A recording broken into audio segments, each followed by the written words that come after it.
Let us stand for the Pledge of Allegiance of the flag.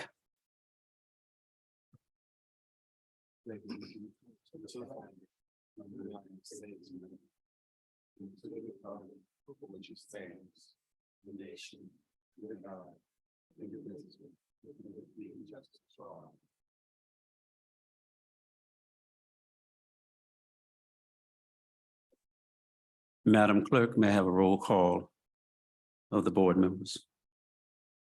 Yes, Mr. Chair, Mr. Bryant, Present. Ms. Bryson Morseberger, Present. Ms. Dooley. Here. Dr. Kraft, Present. Ms. McKeever, Mr. Morris, Yes. and Ms. Torres. Yes. Thank you. I now need a motion from the board to approve the agenda. I move to Go ahead, approve the agenda. and I will second it. All approved? All in Aye. favor? All Aye. opposed?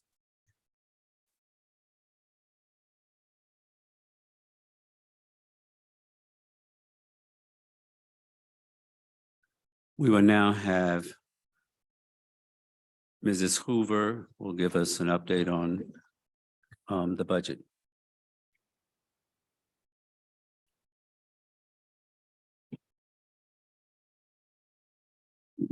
Good evening, Mr. Bryan and Dr. Gurley and school board members. This evening, we will be presenting information on the FY 2024 budget development. This presentation will be divided up into sections. So we ask that you ask your questions as we go along in the presentation. I'll be presenting the budget priorities and revenues. Ms. Powell will go over the general student enrollment and demographic information. Dr. Odie will be presenting enrollment information on the English second language students. And additionally, she will go over students' experiences. And then Dr. Gurley will be presenting changes to the FY 23 budget from the FY 24 budget.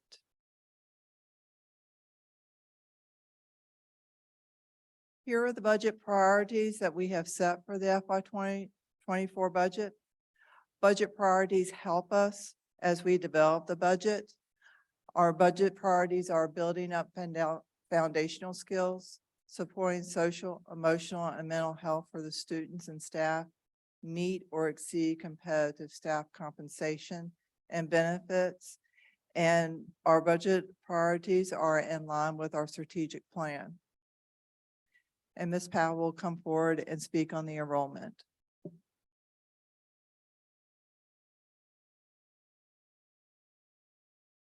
Good evening, Chairman Bryant, members of the board, and Dr. Gurley. This first chart that I want to share with you all just shows the overall growth of our enrollment, or the overall trend with our enrollment. It's important to note that our enrollment has recovered to the pre-pandemic levels that we, where we were before the school closures during the pandemic. We are actually within 70 students of our 2018 fall number, and that was our peak for the time period that this graph has been, tracking. Housing developments, including the South First Street redevelopment and the Friendship Court redevelopment, those as well as other developments in the community are what we really need to keep an eye on, because those are going to be the big drivers for these numbers moving forward. So these are some charts you're accustomed to seeing. The top set of pie charts is just showing the makeup of our student body with regard to race. And what we continue to see is that movement of, fewer students identifying as a single race or ethnicity in general, especially with our Black African-American students. More of them are falling into the other category because they identify with multiple race choices when those different forms are being completed. What you'll also notice is there's a significant jump in our number of students who are identified as disadvantaged, And I'm going to speak to why that is in a couple of slides. So just, I know there are going to be questions there, and just hold those questions for just a moment. Continuing with these charts that we've been doing for many years. And again, you'll see that what we do is we snapshot these in 10-year increments. That's something I inherited from my predecessor. And I do think it's an interesting look back to see how we move, decade to decade, if you will. So this set of charts, all of them reflect snapshots from the end of the school year, June 2002, 2012, and 2022. So the top set of pie charts just reflects of our total disadvantaged student population, what percentage falls into each of those three categories that we've been tracking for decades, which are, white, single ethnicity, Black African Americans as a single ethnicity, and then the all other group. And so you can see that there on the top row. The bottom row looks at the percentage of disadvantaged students identified within ethnicity. So the way you read that, I'll just scoot this over here. For as of June of 2022, 55.7% of our white students were identified as economically disadvantaged, 92% of our Black students, and 80% of our all other students.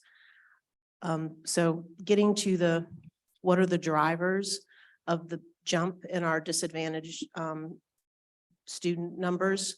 The first one is Medicaid. What we clearly see is that as our student population is growing, our number of Medicaid eligible students are keeping pace with that growth. So that means a lot of our growth happens to be in the student population that is disadvantaged. They're what they call direct certified as eligible for Medicaid. The next big thing that we are recognizing is that we have a significant increase in our McKinney-Vento students, which those are students who are identified as homeless youth population. So just to give you an idea, by way of contrast, last year there were 56 students across 30 families who were identified as, under McKinney-Vento as homeless. That was for the entire school year. This year, as of last Friday, the 13th, 96 students across 44 families are identified as homeless. And of those students, over a third are in our ESL population. And Dr. Odie is going to be providing you more information on the trends we're seeing with our ESL students. This third point, and this is a significant point, and it's during the pandemic, when all students were eating for free, you sort of lose a handle, and it sort of masked any kind of measurements around students who are eligible for free and reduced lunch. So we had 3 schools who were CEP schools before COVID. During COVID, coming into this year, we added Walker, Buford, and CHS. So not just more elementary schools, but 3 large schools. And the way that the numbers work with CEP, because you no longer are collecting any meal applications for free and reduced meals, is if you're eligible to become a CEP school based on your what's called direct certified population, students who are Medicaid eligible, CHIP, TANF, those different programs, then the way the data is handled is that's direct cert population. You multiply that by 1.6, and that becomes the disadvantaged population for the school. That's how they extrapolate that. So you need to understand that that's also at play in the numbers in those charts that you saw earlier. So I'd be happy to answer any questions you may have about our enrollment and the demographic information that I've shared this evening. Yeah. Just a couple of questions. One is back to the charts on the top row there. I'm wondering, how are we have a lot of families from Afghanistan, and racially, how are they identified? So, Are are they they white white or or letting me other? go backwards? No, they would not. Well, so it is, I want to be clear, it is self-identification, Okay, but there are a number of other options. And I am sorry, I don't know why the up arrow is not working to take me backwards in the presentation, but Beth, do you want to add a comment about that? I would simply add that those categories are, there's state definitions and federal definitions. They're very similar to one another. but neither of them really speaks to folks from the Middle East. And so it really, that's a matter of discretion. We Okay. sometimes see them tagged as Asian and we sometimes see them tagged as white. And then there might be others, but in my work with registration, those are the two most common options. But that's just an area where I think the categories, often categories are have limited use. Yeah. And that's one where it prevents a struggle. It causes a struggle. Yeah, it looks like there's quite a change in the last 10 years, you know, in great increase in the, I guess, the blue, which is white students, and quite a decrease in Black students who are disadvantaged. So just wondering what accounts for that. Well, I think again, it is self-identification, and as Ms. Chuck spoke to, the categories for everything the federal government did for better or worse to expand the number of selections that students can make. It's not something that we control as an administration. It's self-identification. Certainly the influx of the ESL population from Afghanistan and places like that that don't have a clear category to choose from may be affecting some of these numbers. It is difficult to tease out. So with those three main drivers that I put together on the one slide, because it was such a noticeable thing, believe me, I was like, okay, I can't just show these numbers and not at least have some idea of what's driving this. And so the CEP school phenomena and coming out of that time period, the fact that we had more schools going into CEP status during the time when all students were eating for free, you see that's kind of sudden impact, if you will. And again, you're going to see the information that Dr. Odie shares about the growth in our ESL population. That's certainly at play in these numbers, there's no doubt. And then I did check on Medicaid, and for all the growth we're experiencing, the Medicaid growth is as a percentage of our overall population is just keeping track, right, with the overall growth. The percentage is literally not changed, I don't think even a whole percent, which means, yeah, the growth is significant, but the Medicaid numbers are tracking right along with it. One other quick question regarding the homeless population. Are we counting, when we're looking at the ELL or ESL population, some of the families have lived in hotels for extended period of time? Are those counted as They are homeless? counted, that's correct. As homeless. Right, and I would say, just to, I'll go down, yeah, I can go down, yay. I just recall that when I was getting these numbers together, of the 44 families that have been in situations of homelessness identified as such this year, 10 did have moved into permanent housing. So it's constantly changing, but that number, as far as the number of students who are eligible for services under McKinney-Vento during the course of the year, that will only increase as we continue through the year. But there are some successes along the way. I was happy to hear that, you know. Ms. Torres. Ms. Morsenberger. Ms. Dooley. Mr. Morris. I think I'm Okay, going to thank turn you, it Ms. over to Powell. Dr. Odie. She has more information on the ESL students.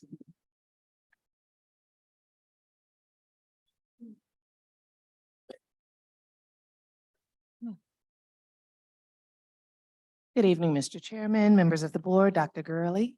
Very good to see you all this evening. So I do want to take a moment to go over our ESL outlook with you all today. Here you're going to see just some information, of course, based on what you've heard from Ms. Powell. There has been a great influx of English language learners this year. You're going to hear me refer to them as Ls throughout the evening. This chart there before you shows where we ended last year with our Ls. In June of 2022, we had 548 Ls. By September 30th, we had increased to 613. And as of earlier this week, on the 17th at last check, we're currently at 646 Ls in the division. It is a great increase of 98 English language learners since June. Another way to look at that is September 30th of 2021, we had 460 Ls in the division. So the 613 that you see there that we had as of September 30th of 2022 is a 33% increase, which is 153 students, Ls added in 1 year with only a staffing increase of 2 additional ESL teachers. And we're projected to have 100 additional Ls join us for the 23-24 year. So the question has come up, how many of our Ls will we be graduating? So right now there are 29 Ls in 12th grade. So we anticipate that we'll graduate those students off to move into their next phase of life in college, career, or military. So just an FYI, we do use that September 30th data because that's when we turn in a massive report to the state, to the DOE. As you probably know, our Ls join us. They enroll throughout the summer. They're getting settled. They're joining our school division, but we have until September 30th to fully process them, to assess them, to see, to identify them as English language learners. So another piece of information I just wanted to share, we have not had a year in the last 10 years, at least, where numbers have increased as they have this year. It's a tremendous growth for us. So you can also see here the enrollment by school, and you'll notice that Jackson Via and CHS have the largest increases in enrollment. In fact, all of our schools had an increase in Ls, except for Burnley Moran this year. They had a slight decrease. But that just really goes to show that our ESL population, they're in all of our schools, and it is our task and our joy and pleasure to support them and to help them to grow and develop. Another thing you notice on this slide are the FTEs that have been allocated. We currently have 19 FTEs allocated to ESL. So that bottom row shows you how many ESL teachers are supporting the Ls at those different schools. And one more tidbit for you. In Charlottesville City Schools, we typically try to keep our pupil teacher ratio for Ls at 30-1 for an ESL teacher. Now the state only requires 50-1, but we realize that that's quite high. And if we want to be successful in moving the needle with our Ls, then we have traditionally kept that at 30-1. We have not been successful at doing that this year at all of our schools. So we do have work to do with staffing, and you'll see that later. On this slide, I just want to give you an idea of our English language proficiency levels here in the division. As you know, level 1 students are typically our newcomers with limited to no English speaking skills. They arrive with no English, but with proper support.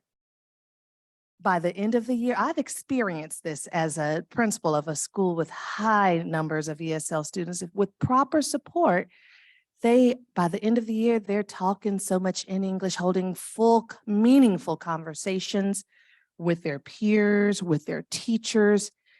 And it feels so good to have done that work, but we have to have the proper support to reach those levels.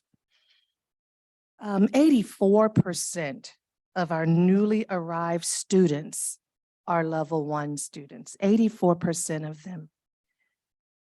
And so you can see there in the purple, that purple column shows the percentage of Ls at each of our schools who are level 1. The chart has level 2, 3, 4, but I truly want to focus on those level 1 students.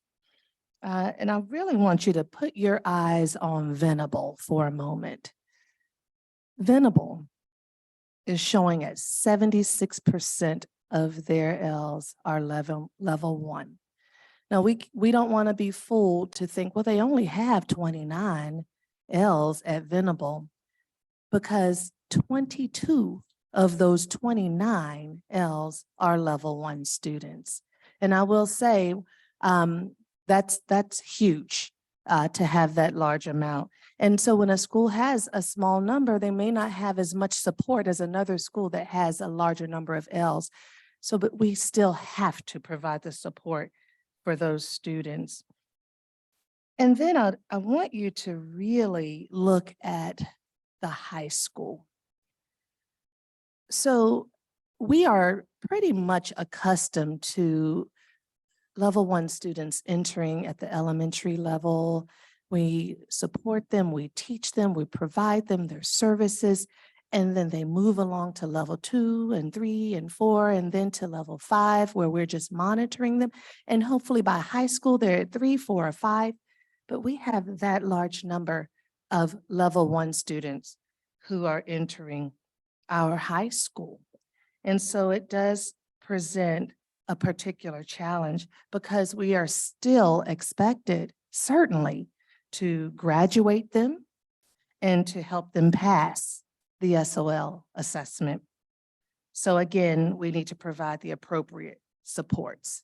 And I will say we are proud of the work that we have done as we move our Ls from level 1 on up to level 5, hopefully, where we're monitoring them and they're more proficient in their English skills. But that just doesn't happen overnight. And it certainly can't happen without the proper staffing. And on this final slide for ESL, I thought it would be important to share with you the languages that are spoken by our Ls.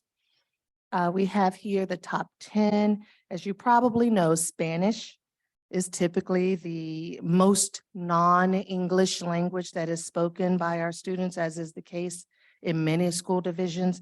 What I would like you to notice, though, is the Afghan population. The students that speak Dari and Pashto, our Afghan population, when you add those two numbers up, they exceed our Spanish-speaking population. So that's just indicative of where we are now. We have been welcoming so many students from different countries, from Afghanistan particularly recently, to our school division, and we want to support them and help them to be the best that they can be. We do love our diversity. We love it. I see it as one of our biggest strengths, but also one of our biggest challenges. And so we accept that challenge and we work to make sure that our students have what they need. So all we do, when we can't control what happens in the world and when we're going to receive students from other countries, what we control is what we do here in our division. We stand ready to teach. We stand ready to support. We stand ready to grow and develop our Ls. Are there any questions about ESL before I move on to the next section of my presentation? Ms. Dooley. Ms. Morsenberg. I have one question, but it might need to wait for later, because I think we were talking about there might be staffing concerns around this. And so I just wanted to know what the staffing concerns were. Is it finding the people to fill the positions, or is it the budget, or both? So, sorry, right now we moved from 17 FTEs last year to 19 FTEs this year. And this year we've added 2 of those. Well, we added 2 at the end of last year, and we have added 1 more that is posted, and we're waiting for someone to have the skill set, the credentials, and raise their hand and say, I'm ready to come and support Charlottesville City Schools. But we do have a budget request for additional FTEs that you'll hear about later. But again, yeah, staffing, we have to find the people. Everybody can't be an ESL teacher. You have to have those credentials. So once we get the staffing, then it's our job to find the people to fill those roles. Dr. Kraft? Just curious about where does, what part of the world is Kinyarwanda language spoken? I knew you were going to ask me that. And I asked Dr. Fouts that just 2 days ago, and now I can't remember what she said. Maybe the Congo. She might have said the Congo. I'll Google it and tell you, but Rwanda, she did tell me that just 2 days ago. I should have written it down. I had not heard of that one either. So good question. Any other questions? Ms. Torres? Yeah, thank you. Was curious, I actually pulled out the legislative position book from VSBA right now because I was curious, are we still in a space where the students in their first year, their assessment data is not reported? Right. That is correct. We want them to pass. And I have seen it happen, but it won't hurt us if a level 1 student doesn't pass. It would only help us. Well, that- of course, we want them to pass, but Mhm. no, I don't We- want them to be penalized Yeah, that we first don't. year. And I know that there's a lot of work and VSBA has a lot of positions here. We have no idea what these students, these people, these young, families have gone through. So, I personally would love to see us continue to push, where it's not a pressure point for them as we try and help them acclimate into our society, so Absolutely. just was curious about that, and I'll follow up a little bit with the SBA on some of the legislative positions. So just out of curiosity, I did notice the Burling Moran, and then is that just families moving out of the area, the decrease in their numbers there? I'm not sure why their numbers have decreased, unless it's because some of them are moving to Venable with the change in zoning there.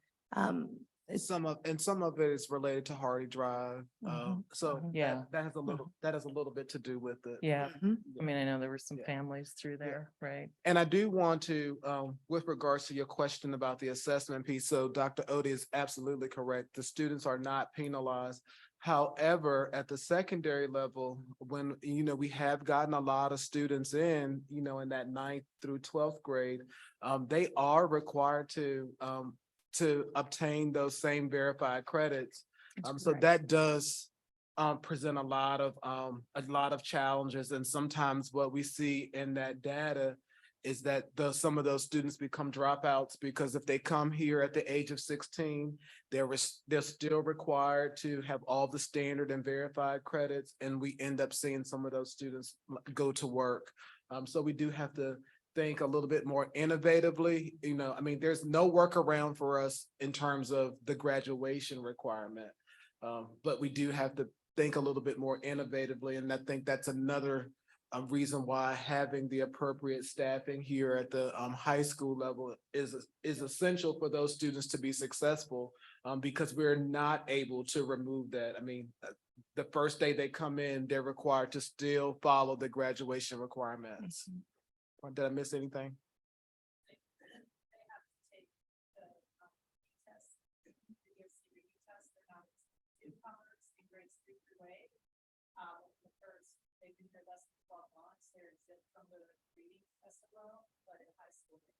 Yeah. Yeah, so that is something to, it's definitely, and when we talk about what can we do in terms of legislation, I think that is that's a big barrier for our students, and and we are penalized as a school division for that because there's just no way around that, and I hate that. Yeah, I would love, and I'll try and remember personally to follow up with, our delegate and senator on this as we look at this. I just feel like, for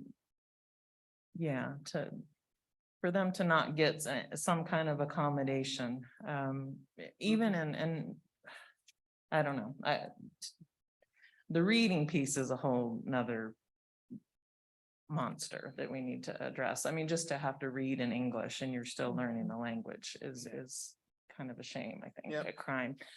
You know, but other, like if they're taking a math test and are they able to, they have to read it in English, correct? Yeah. Yeah, and so to not offer accommodations, they might be a whiz at math, but they're struggling with the English. So I'll follow up on that.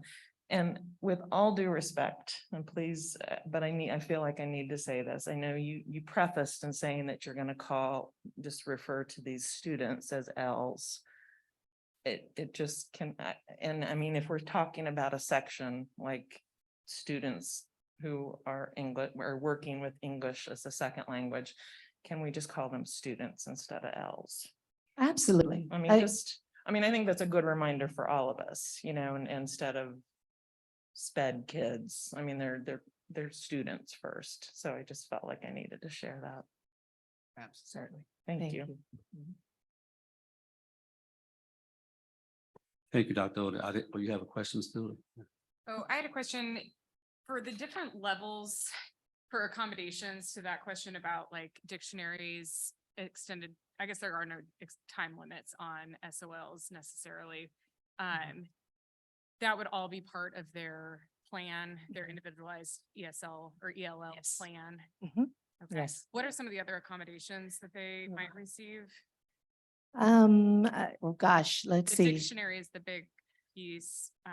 Small group, I'm thinking small group. And I'm not sure if they qualify for a read aloud. Ms. Swift, do you know if that, If they are duly identified, so if they have an So only IEP, if they could it's, get the yeah. audio or the read aloud. And the majority of students for the math and if they're taking science or the civics, they can have the audio accommodation But along in with, English. yes, I mean, it is in English, yes, but they can also Okay. have the audio. Thank you. Are there any other questions? Well, thank you, Dr. Odeh. okay, thank you. And now I just want to share some of our student experiences. We certainly have so many amazing learning opportunities, enrichment opportunities, extracurricular opportunities for our students. So I want to take this time to just share some of the things that we spend our monies on and some of the things that we spend our time on to support our students. We'll start, of course, with the science of reading. This has certainly been a tremendous focus for us. As you know, over there you see I've included that reading rope that you've seen before in literacy presentations. Our students receive high quality and engaging instruction from both sides of that reading rope, language comprehension and word recognition. And we're working on developing phonemic awareness through sound play and articulation activities as students are learning to make sounds, to map out sounds to letters, or developing fluency and automaticity, and so much more. We know that with all of these important strands woven together, we will develop skilled readers. So we've had so many teachers that are trained in letters. We have more that are currently being trained. We just want to make sure that our teachers are developed and ready with tools in their tool belt to support our students as they become great readers. And we also have math workshop that has been a focus for us. Our teachers are being trained there and making sure that they know how to support children at different levels. We're focusing on math fluency, on numeracy, using number talk, small group instruction, all kinds of great math activities so that our students are prepared as they enter into higher levels of math as they move forward in their educational career. And of course, the data drives the decisions that we make, all that we do. We must utilize data. And the data has told us that we needed to focus more on science this year. And so, as you know, we've hired a great new science coordinator, and she has presented some new resources to us, STEM scopes and Oh gosh, just lots of hands-on activities that our students, Five Ponds Press, that our teachers have been provided with. And so the teachers are singing these resources praises. The kids are enjoying their learning and just thoroughly enjoying all that they can in science. So I'm really excited about the growth that we will see as we come through the rest of this year in science. And as you know, we are a VTSS division, so tiered supports are very important to us. We want to make sure that we're meeting students' needs fully. And so we work with our schools and their student success meetings as we see as we look at those meetings, have those meetings to look at student strengths, areas of opportunity, and set plans up of how we can best support students in their growth and development. We just certainly want to make sure that we have the appropriate supports that are needed so that we can move students forward. And there you see that a picture of our AVID students at a college, a university. So we provide AVID supports for our students. We have AVID classes, AVID teachers that are just really giving our students different types of experiences that they may not have been able to have otherwise. They've been to various college campuses just to put their foot on the college campus to see college life may just light that spark that might be what they want to do next in their career. But we do know that, you know, we talk about those 3 E's. And so college might not be it. It could be enlistment. It could be employment. But we like the idea of enrollment as well in colleges. So AVID is a great way to get that going. And then let's see. You'll see there, oh, there's another picture of our Beaufort students at a Beaufort Model Congress. So our students were able to sit with Delegate Sally Hudson and Cree Deeds and just talk about some real world issues. And what a great experience that is for our students. And even having living museums for our students to do research on people from history. We want to make sure that we're providing amazing experiences for our students. And then as we work to meet students' needs and continue to provide additional supports, we have a focus on social emotional wellness, as you know. So we want to make sure we provide a variety of opportunities so our students can be mentally and socially and emotionally well. One of our partners, of course, is Wild Rock. So we've provided nature play labs, summer camps, and some of those camps are directed towards multilingual families. So we're really working to meet the needs of all of our students. Wild Rock has done weekly sessions on social emotional learning, for instance, at Burnley Moran for 3rd grade. But truly, all of our schools are using Wild Rock, especially our elementary schools. So we certainly appreciate that partnership. We have an ESL engineering club where students are able to code, work on electronics, and a variety of different projects, again, giving a wide breadth of experience for our students. And as I spoke with Mr. Jordan recently, he shared with me that we had 2 young ladies on the football team. So we're providing co-ed opportunities for our students. That's different and great. So I'm excited about that.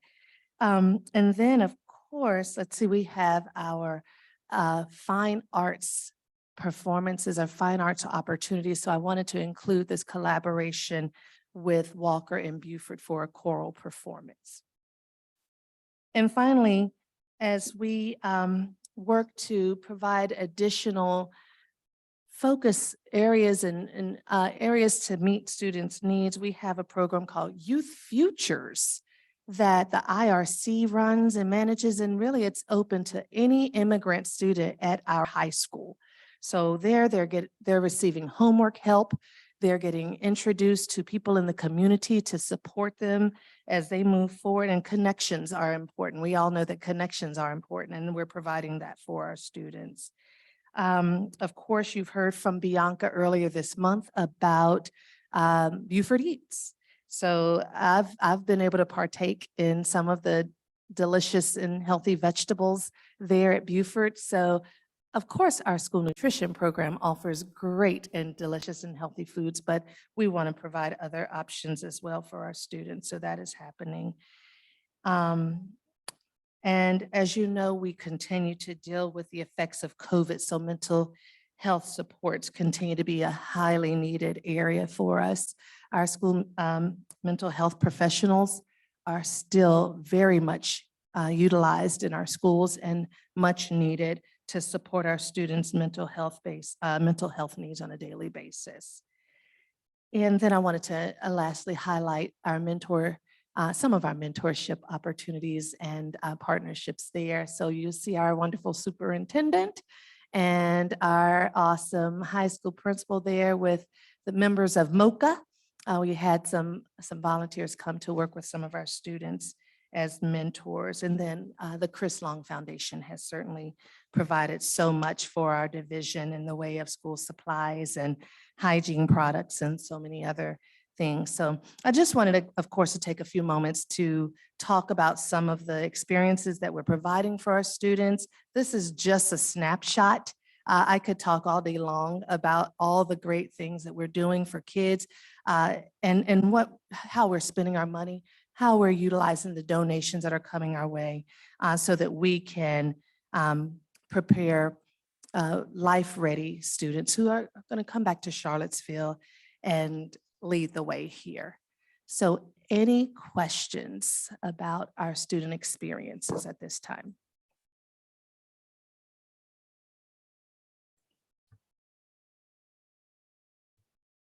No questions on Ms. I Dewey? do. I wanted to just ask a question going back to the instructional highlights and the science of reading and letters training. Can you remind me which teachers or how many have completed that training? Like, and then what is the process moving forward? And kind of secondarily, are we providing that to our ELL teachers as well? And then like, I don't know, all of this. Like, how are we prioritizing teachers? Seems like ELL teachers and then the gen ed teachers who are collabing with both SPED and ELL. I can get numbers for you specifically. I will tell you that it has been open to general ed teachers and special education teachers, administrators, coaches. There is a wide range of different roles of teachers that have been taking the letters training.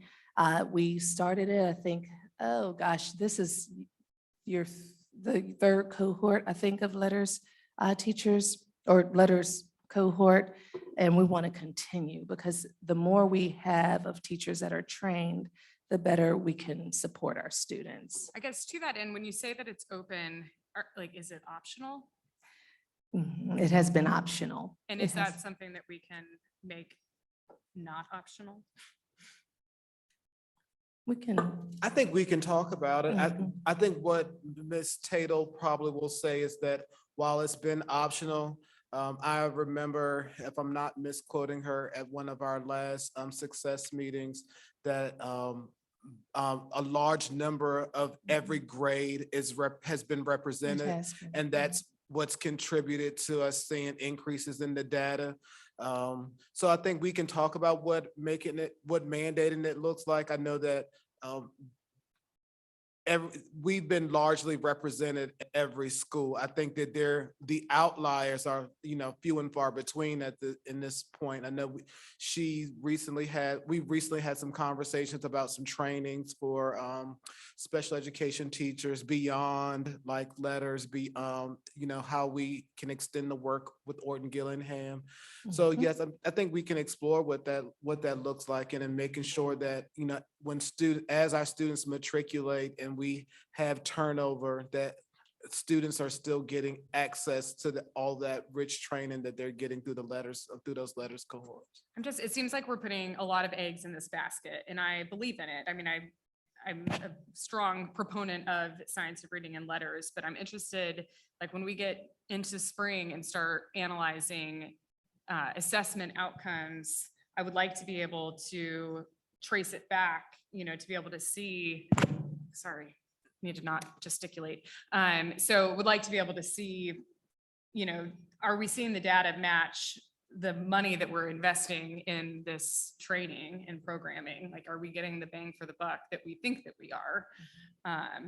And, there seems to be, great crossover with our students who are identified as special ed and our English language learners. That seems to me that that should be a priority to make sure that those teachers have that training if they don't already. And we did have a conversation about how we can triangulate data in terms of, because we know that some of our students who are receiving services at the tier 2 and tier 3 level are receiving so many doses. So everyone's exposed to this science of reading, but then we do know that there's students who go on that are getting some high doses of some other Orton Gillingham based, Wilson based interventions.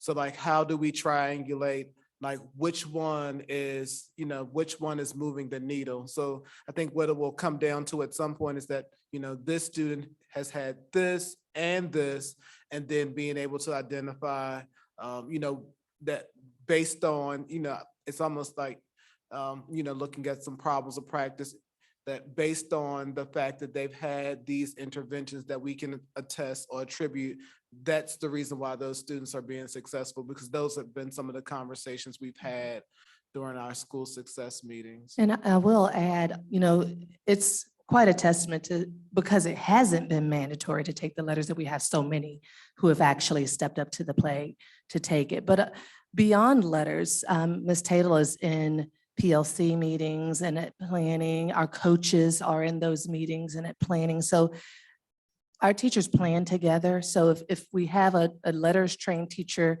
on a team with a non-letters trained teacher, by osmosis, they're getting some of that. It's not the same as actually going through the exact training, but we do have professional learning, of course, that we've been delivering throughout the year. And those meetings are key to the success of our students as well.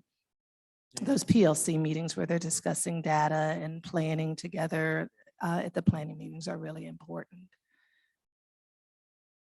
Could I just ask a follow-up question?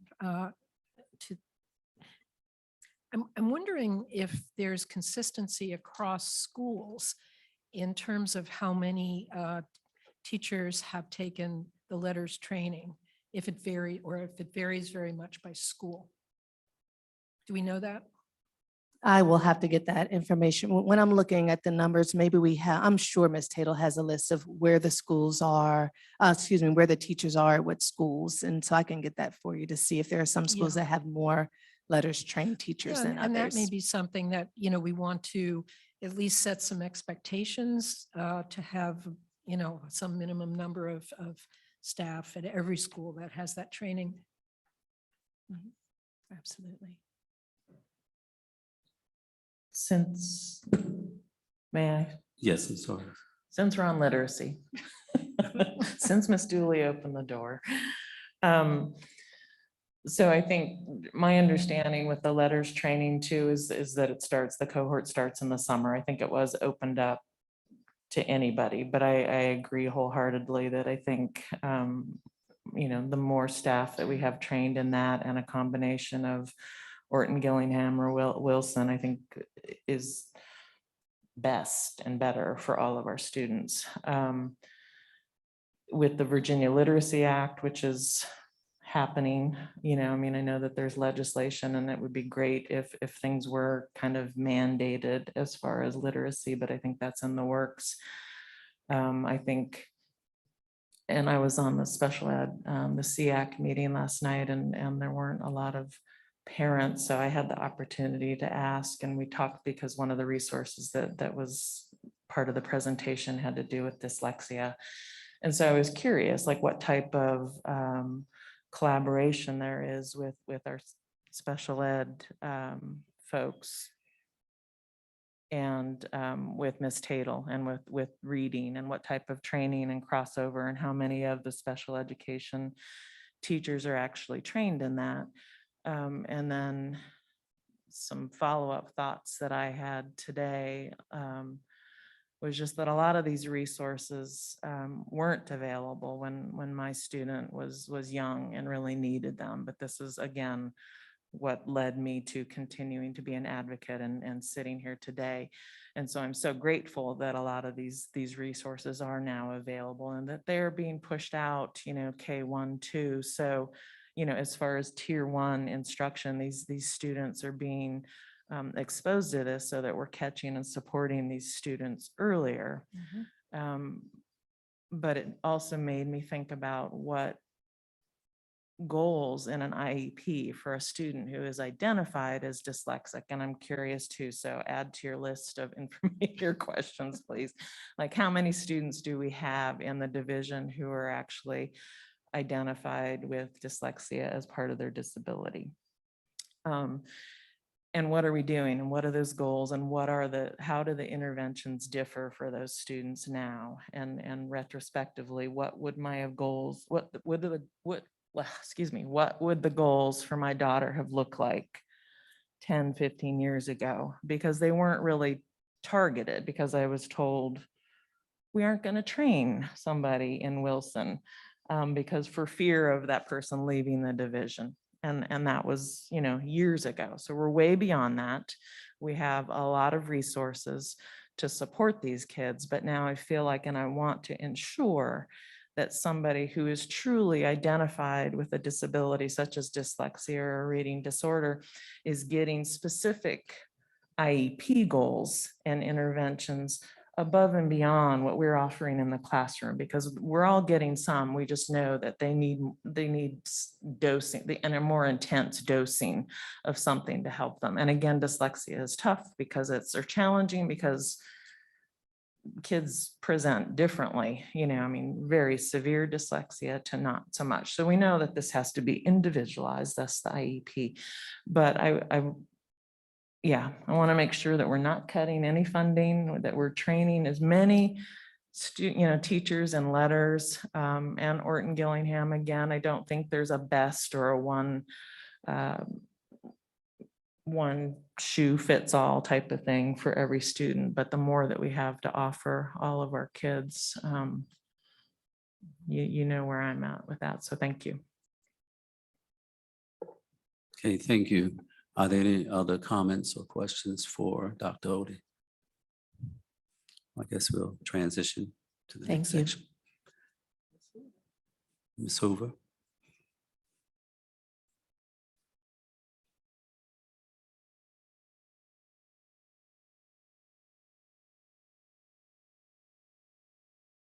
All right, so now we're gonna shift into the revenues. And here you see a pie graph of our sources of revenue that come into the school division.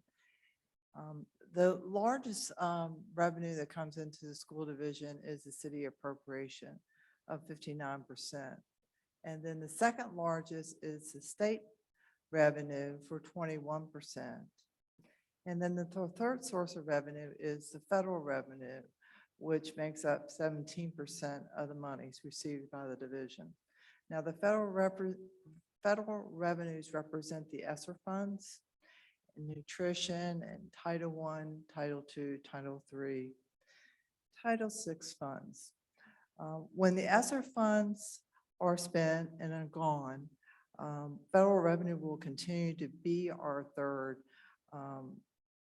in order of revenues that come into the school division at a much lesser amount.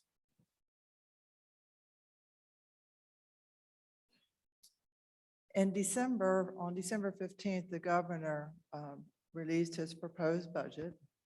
It was mainly a technical adjustments of budget based on the adjusted daily membership because of the March 31st and September 30th ADMs were significantly higher than the original estimates.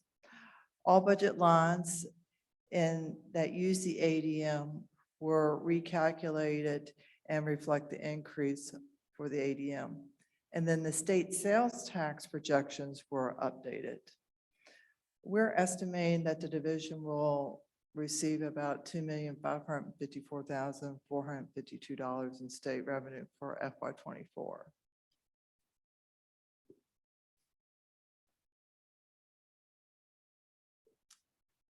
governor's proposed budget also include this one-time 1% retention bonus to employees that are employed with the division now in fiscal year 2023 and remain with us for fiscal year 2024.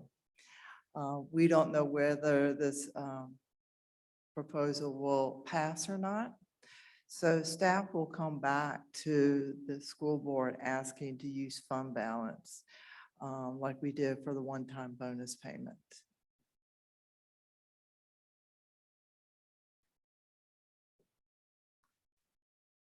As I stated, the city appropriation is one of our largest. It is our largest. It's a primary source of revenue that comes into the school division, and we are very grateful to our city for supporting the school division and our students. The city uses the allocation formula where 40% of the new personal and real property taxes go to the schools. Our 5-year trend for the schools contribution increase, the city has increased the annual contribution from 2.7 million to 4.2 million this past year. The city's allocation formula for fiscal year 2024 is estimating $4 million. And I just want to remind everyone that this range falls within relationship to the Blue Ring Commission report that was done almost 10 years ago.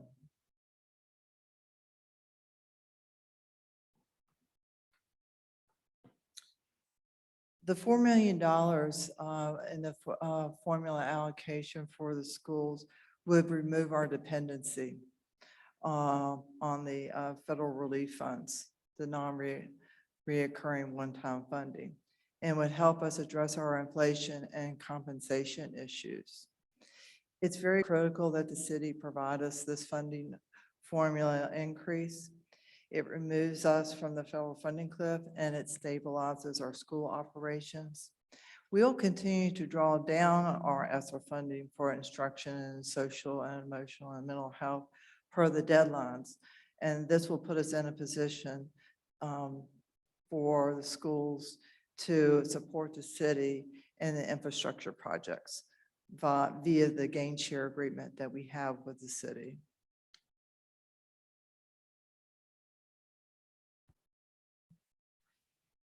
Here's a table of the ESSER funds that we have to spend down as of the beginning of this fiscal year.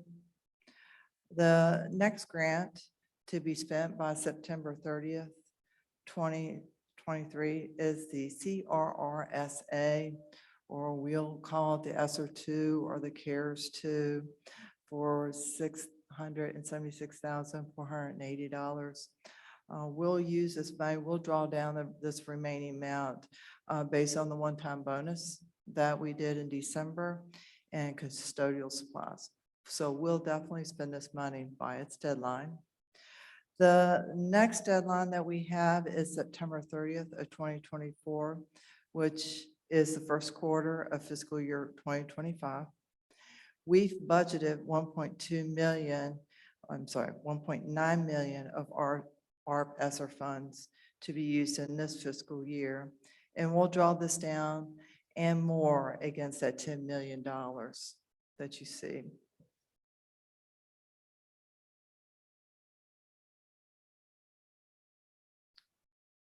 We have an ESSER spending plan. And I've mentioned it in the last couple of presentations that is located on our school website of how we're going to spend our ESSER funds. Over this fiscal year, next fiscal year, and fiscal year 25, we'll spend down those funds. We're required to spend down those funds, and we will spend down those funds. The ESSER 3 grant has a requirement that we spend down 20% to address the learning loss. And this is about $2,013,184. And we'll exceed this amount in support of our students to address their learning loss. Our focus in spending the ESSER 3 funds is to support our teachers, our mental health needs, tutors and hourly interventionists, technology, and to social emotional support counselors, and social workers in place through the school division. Are there any questions on the revenue?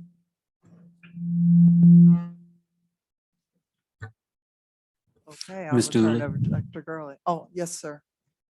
Do you have any questions? Mr. Morris? Ms. Mussenberger? I have a question, but I don't think it's for Renee, but whenever we revisit it, or maybe Dr. Gurley can address it. When we're talking about the tutors and hourly interventionists, I just wanted to know a little bit more about how that, where that support, which schools and, you know, what grades. Dr. Kraft? Ms. Torres? I just would like to see that thermometer as part of this presentation that's empty. Oh, you want to see it fully drained out? Yes, I do. We'll definitely put that in the. We've had to work superintendent's- hard for that. Okay. I think a lot of people could, Okay. yeah, relate to that. And then just quickly, I'm sorry, did you say how that 10 million for the ARPA ESSER funds will be, how we're using that?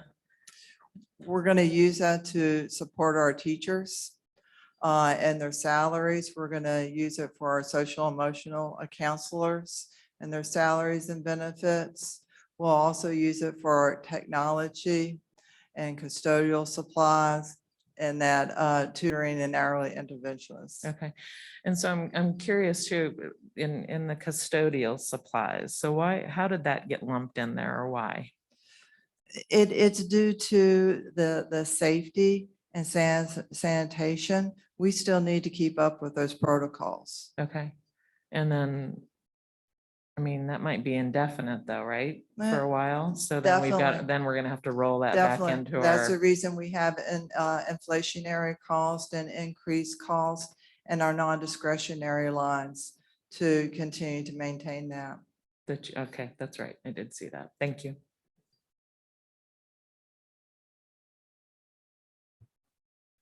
Thank you, Ms. Hoover. Dr. Gurley? Take my glasses off to see. So I am going to talk about our budget changes and requests. The first thing that I want to start by saying is that, you know, hopefully what you've heard throughout our presentation is, you know, one, what happens here on a daily basis. And what happens here is centered around our students' experiences. So as I talk about our changes for the upcoming budget, and what we'll see is that nothing is going to change about our students' experience. Our goal is to preserve what happens to our students each and every day. So when as we sat and we talked about, you know, what are we prioritizing, and we heard the things that were on your mind, we said, as we developed this, how do we preserve what happens in the classroom? And I know one day at a principals meeting, you know, listening to, you know, just getting feedback from them and, you know, talking through with our superintendent's advisory committee about the things that are important to them. That's what's being preserved here. So as we, so if you remember, so as I talk about this budget changes sheet, if you remember, the governor's budget last year called for a 5% increase and then another 5% increase for next school year. So what you see on those first three lines is that the teachers will get one step plus a 3.75% increase for an average of a 5% raise. And then the same with the support staff, they will get one step plus 4%, which will equal their average of the 5% raise. And then lastly, the administrative staff will get one step plus their 3.75 for an average of 5%. I want to, if you notice next, it talks about step correction. And so it was brought to my attention. It was brought to my attention by a teacher, and you know, I listen to teachers. So it was brought to my attention by a teacher, and then subsequently by a few more teachers, that during the pandemic, we had employees, they had their salaries frozen. And that was during 19, was that 19? 2021. So during the 2021 school year, their salaries were frozen. So for instance, if a teacher had completed 14 years of experience, had completed their 14th year, they were still frozen on step 13 instead of getting 14 for their next contract year. But we were hiring people from the outside who had completed 14 years. And instead of putting them on step 13 with their colleagues, we put them on step 14. So we have an inequity right now where there are teachers who have this, well, employees who have the same years of experience, but they're being paid differently. So what we're doing, so I'm gonna go back to my, so we have people who have frozen steps based on who have frozen steps while new employees were placed on their next experiential step. So therefore, what you see here is we plan to correct that freeze we plan to correct that freeze, and that will come at a cost of $392,000. So I want to outline, I want to explain to you how we outline for you how we plan to do that. The only people that will qualify for the correction are those employees that have remained in those positions that they're still in the position that they were frozen in. So they have to still be in the same role. And the basis for this is that anyone who's changed a job, that we have given them their experiential credit when we changed their position. So if they moved up and they became an assistant principal, we verified their years of experience and we've placed them correctly. If they've had some type of, if they moved to a coach role, or if they went to some type of any other role, we've done recalibration in there. The only people who are truly frozen in the steps are those individuals who remained in those positions. Ms. Dooley. Are we providing back pay, or this is just a one-time catch up? This So is now catching moving them up to their forward, right step. They're So, on the right step. yep. So you and I started the Mhm. same year. We started in 2002. So we are completing our 21st year, but you came from somewhere else and you're already on step 20, and I'm right now on step 19. So I'm asking them to fix me because I've been a teacher, I've been here, I've not changed my role. And so now you and I will be on the same step, and you essentially won't be getting paid more than me. So there's no back pay. We're just catching people up. We're just catching them up and putting them on their right step. I hope I did that some justice. Why were they frozen? Because that was when we had that bad financial year. And I'm saying I wasn't here, but that was the year, that Charlottesville City Schools had a bad financial year. And I think we thought we had the best of intentions, but someone forgot to say, hey, when new people come, you need to freeze them also. So I just applaud people for doing the right thing because, as I told the team, we could have had a whole bunch of people who just resigned and reapplied for their jobs. So I'm thankful that people showed up each and every day. And so this is a way for us to right our wrongs. Well, it's not a wrong, but just righting this unintended consequence that we've had. And so we figured out a way to make it work. And so we're gonna make that work. Ms. Dooley's calculating. I guess I am just kind of curious what the amount would be if we did try to correct the last, is it 3 years that we've underpaid people? I mean, it would be a lot. Yeah. I mean, you see what it costs in one school year. One school year would cost us $392,000. Yeah. Was I that all guess- employees? Who were All employed and employees then were stayed. frozen that year. Yes, I asked that question. All employees were frozen that school year. Yes, ma'am. I don't remember that in the budget. I mean, we gave them like a lump sum, but not the step? If you Nothing. remember I back don't. in March of 2020, when COVID hit, we had to go back and to ground zero and do our budget because the city said they were level funding us. And therefore, we did not give any salary actions at all that year. We didn't hardly do anything as far as increases. Okay, so then when people came in subsequently after that, that's when the disparity happened. That's And they were correct. off. I do remember. I remember that month, that year very well. Okay, thank So we you. were still hiring people that year and we were just saying, hey, you finished 5 years. And so we're going to put you on step 5 when they should have been on 4 because that's what happened to a 5-year teacher here that year. I know. But I'm very thankful for the first teacher who gave me that little gentle nudge. And then I had a couple other teachers say, can you take a look at this? And so I think everybody wins, everyone who's still frozen wins in this situation. So I'm just appreciative that, hopefully this will be able to pass forward. So just thank you. So that's that. And then you see, and so you also see there that we have some increases. We have some increases to health insurance that we are anticipating. We are going to continue to support our EAP, our Employee Assistance Program. And then there's another amount there with our Virginia Employment Commission for unemployment. So I'm going to now talk about the non-reoccurring and non-discretionary contracts. And so that I know you all are accustomed to seeing this list. And so what I should say first is that inflation is driving everything up.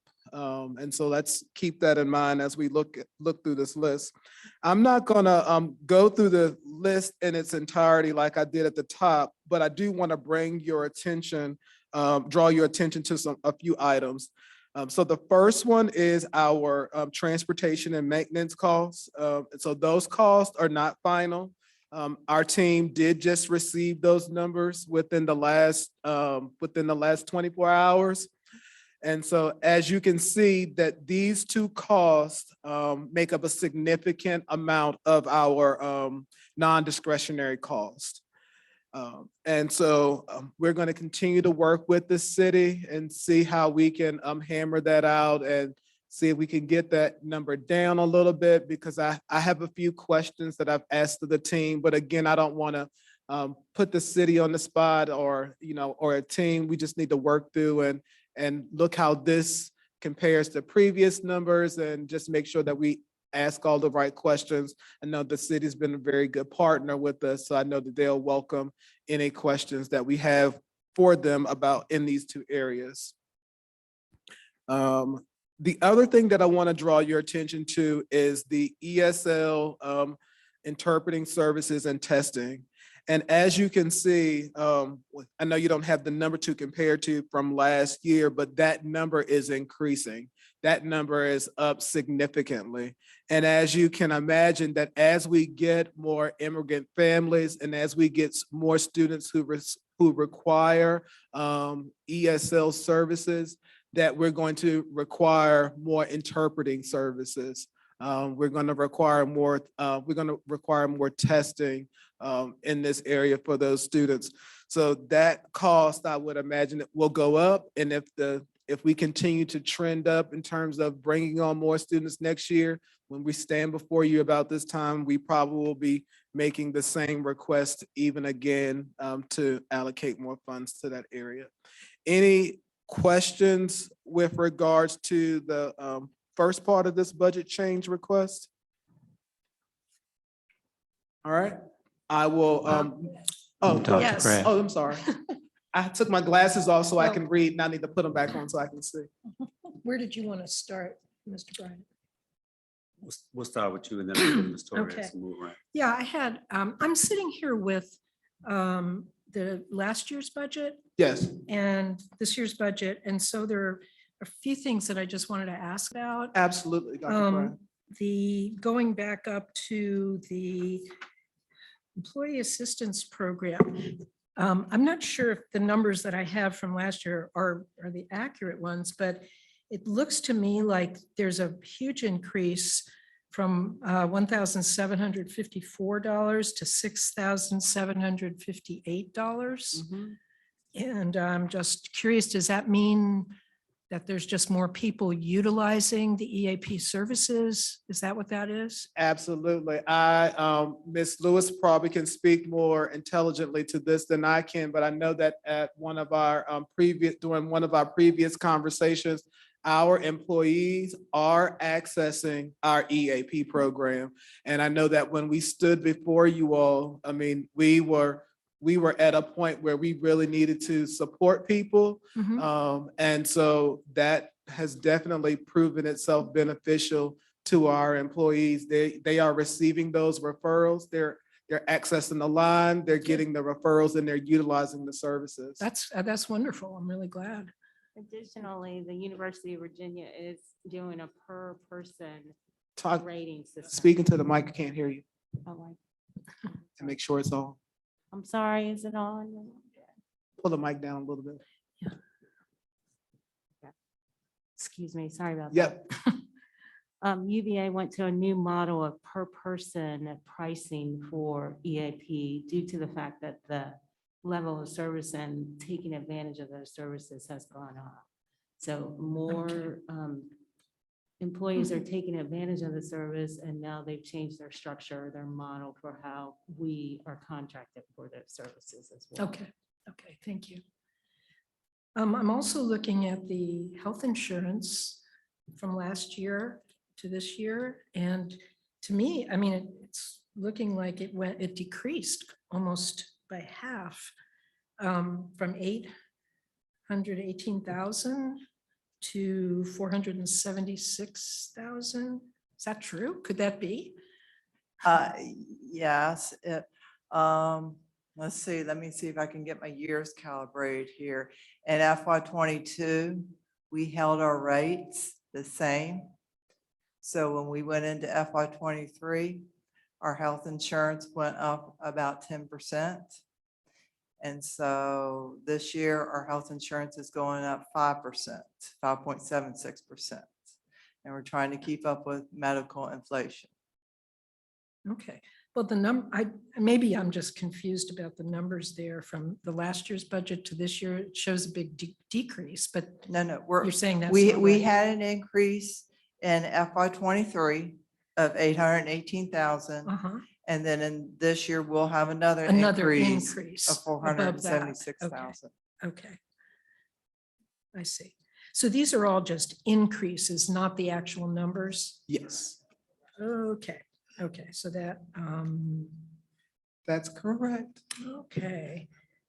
Well, so the other thing, I guess I'm just wondering about the the transportation and how this contract gets negotiated in light of the strange world of pupil transportation this last year, the lack of drivers, and how does that number get figured out? Kim Powell. Chrissy Hamill provided quite a bit of detail that we haven't had an opportunity to dig through in the past 24 hours with other things that are going on. So we just received that. I did confirm, because one of the things that we're going to really focus on is the prior budgets. Of course, they did change the wage rate from $18 an hour base, we're up to 21, which is great. Unfortunately, that hasn't translated into a big influx of additional drivers yet. We have 2 in training at this time and 10 on staff. Now, some of the money does go towards paying for CAT drivers to help out. There's 2 that are currently doing some help work.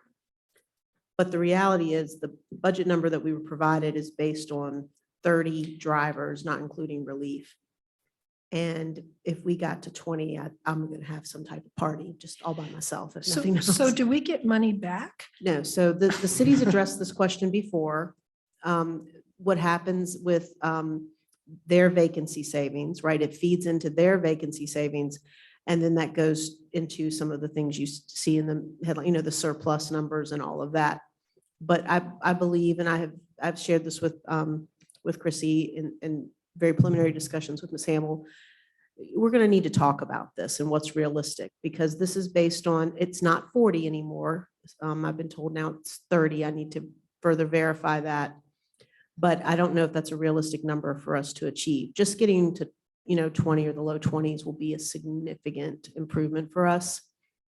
So I just think there's, as Dr. Gurley alluded to earlier, there's just going to be some opportunity for discussion around the staffing that this is based on, what's realistic for the next year.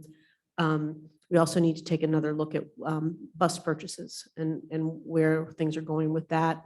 So they're noted as estimates on this change sheet because we want to really be clear that these numbers, I think they're placeholders at this point, but we need to really talk with the city and understand, their perspective on these numbers and exactly where everything's coming from. Because I know maintenance has needs as well. Utilities jumped up quite a bit. I saw that at a glance, but we just, we have a lot of detail to come through and just talk with them about and make sure we land in a spot that makes sense. So this would have then some implications for our joint work session with city council on February 8th. Potentially, we would have the numbers squared away to a Okay. place where the city is comfortable and we're comfortable and Okay. feeling good moving forward before then. And so then you would have an update for that work session. That certainly would be the goal. Okay, great. Thank you. Can I follow up just to one of what you're talking about? Now, I don't remember a lot from 2020 March, but I do remember we had a meeting and I remember asking, what happens when the buses aren't being driven? Where does the gas money go? Or if positions aren't filled, where does that money go? And I remember in the meeting, and it's on video somewhere, but the answer was that that's the estimate. And when we go over, we're not charged any extra, but when we go under, the city keeps that balance. And so we started talking about getting a contract that actually shows like an itemized of what we're paying for, because all we ever get is the final figure, the increase. So I didn't know that number is based on the estimated drivers that we should be getting. So if those aren't filled, it would seem like that's a significant amount. It would be nice if it could be credited toward one of the others, like you were saying. Right. So vacancy savings, I think, has been a considerable factor in pupil transportation. It's also a factor in maintenance right now. To be honest, they have quite a few skilled trades positions that they need to fill, and that's been the case for some time. So on the one hand, there'll be these areas where there are savings, and then on the other, there will be budget line items where they underestimated, for example, utilities in some cases or materials and supplies. They have had increases in, contract services that support our schools as well. So there are pluses and minuses all through the budget, and because they don't have any crystal balls over there any more than we do. So they're estimates that set these contract prices. And we do know the surplus, any surplus from their operations, this with regard to the schools and any other department or agency, it all rolls into their final settlement of the year and that surplus number. So that's, and then there are decisions made for the good of the city based on those funds. But we are trying and to look more carefully and have a common understanding of these line items and make sure that we understand where these contract values are set at the beginning, that we all feel good about where those values are set. But there are going to be pluses and minuses. So for the areas where they have savings in relation to the operations for us because positions aren't filled, there are also lines where they're having overages. In the world of transportation, one of those areas is special transportation needs. McKinney-Vento, the homeless transportation, the money we get through McKinney-Vento for homeless is not very much. I won't quote a figure because I don't have it off the top of my head, but a lot more, money goes into paying for contract services to support the homeless students than what we get from McKinney-Vento. Can we see one of the contracts as a follow-up? Like, can you email it to us? So all we get is we get the number and then we request this additional budget detail, which we could certainly share with you all, the spreadsheets that we've received. Okay, Ms. Torres, do you have a question? Maybe. See if I can.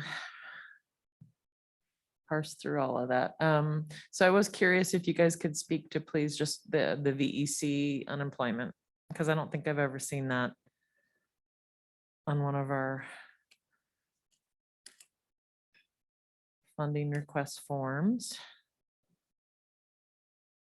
You haven't seen that in quite a long while. Phew.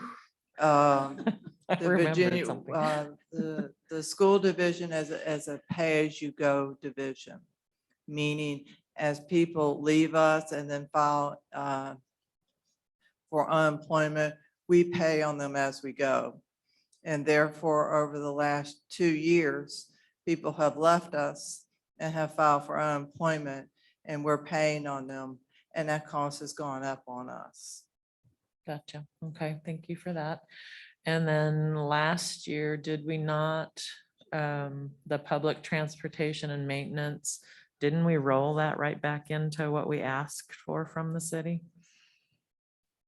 And are we considering that again, or because things are different, we're looking at this differently? That is certainly a consideration.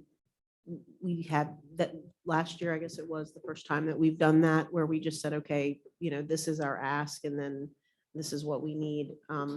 I think in this particular year, looking at where the formula allocation has us sitting at this point, whether or not that's something the board would like to do, it'd certainly be at your discretion. But what Ms. Hoover and Dr. Gurley have put together here, we're at a balanced budget, because frankly, it's a good year for the formula allocation. We all know there are years that aren't so good. Right. And in those years, the city thankfully goes beyond the formula allocation. So I think it's really important to keep that in mind. Yeah, no, I'm grateful for where we're at, but I just was curious about that. And then also, didn't we pay or use some of our ESSER funds to pay for the increase in bus? We Driver. have, so We until did. you all take action, what we've done when they've been trying to move forward and help solve the problem with the driver shortage, what we've done for the bonus, and then more recently for that wage move, we've asked you to kind of give the nod to say, yes, if needed, we're going to dip into these funds. But you may also recall that when we've had those agenda items, I have shared with you that the probability of us needing to do that was very unlikely because of the staffing shortages that are persisting, which again is the main thing I think we need to revisit with the city, with the maintenance and the transportation pieces. I just feel like the vacancy savings, particularly for transportation, along with the bus purchase decisions, we just need to talk those out some more. Thank you. Ms. Dooley?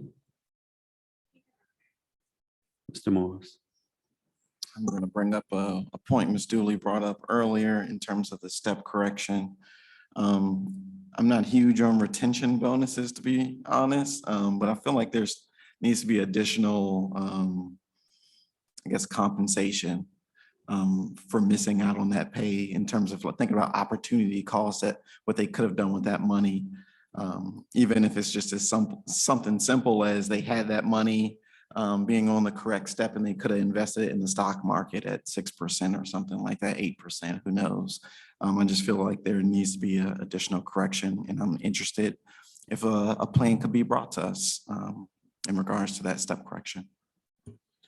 Dr. Early, do you mind if I say something first? ahead. Just that analysis would be a very complex analysis, because because this step correction situation occurred over 2 years during the pandemic.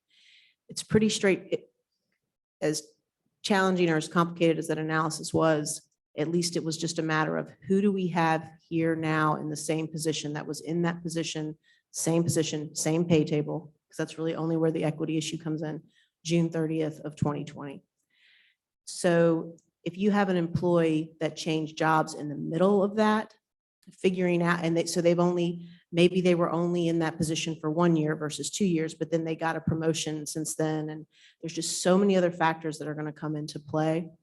And the other thing you have to realize is what this move is intended to correct is the equity issue between the people who have stayed with us and didn't resign and re-enter versus new people coming in. Yes, we've had new people coming in. They chose to come work for us during this time. The other people could have chosen to leave so I just, because of the complication and the cost, that's not a road I would recommend going down. The course of action that should have been taken when you freeze salary scales, what you're supposed to do is you're supposed to take the salaries and roll them up one step. That step was missed. That was not done. And I'm sorry, I wasn't aware of that earlier, but that is the way to handle a freeze. Where I come from in Greene County, believe me, we know how to handle freezes.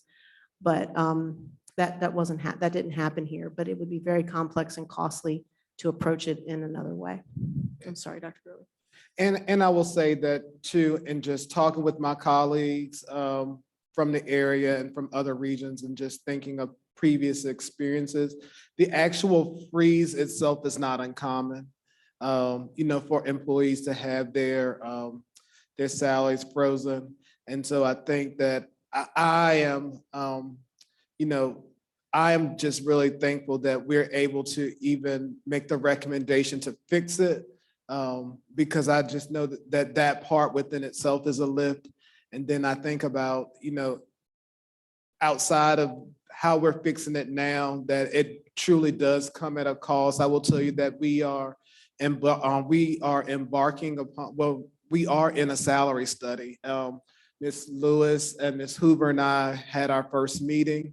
And there's some things that we do need to do there. And I will tell you that the price tag is very steep. So I think some of it, while I don't know, we'll do whatever the board wants, but I will tell you that as we start to share some of that other information from the salary study, I think it's going to shed light to that, in order to really get our employees where they need to be. And that's not about correcting steps. That's ensuring that they are we're being competitive with market value.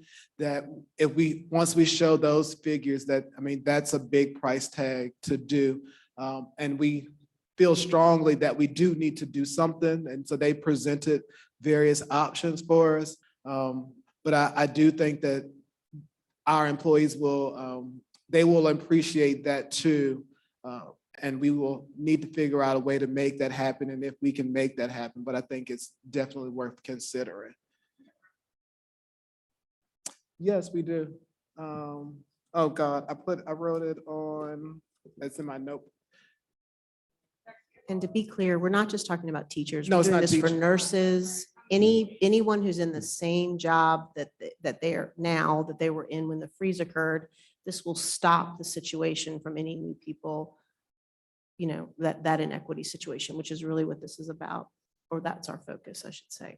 Yeah. But the subjects of back pay, and there was something that came up about, what about people who are no longer with us?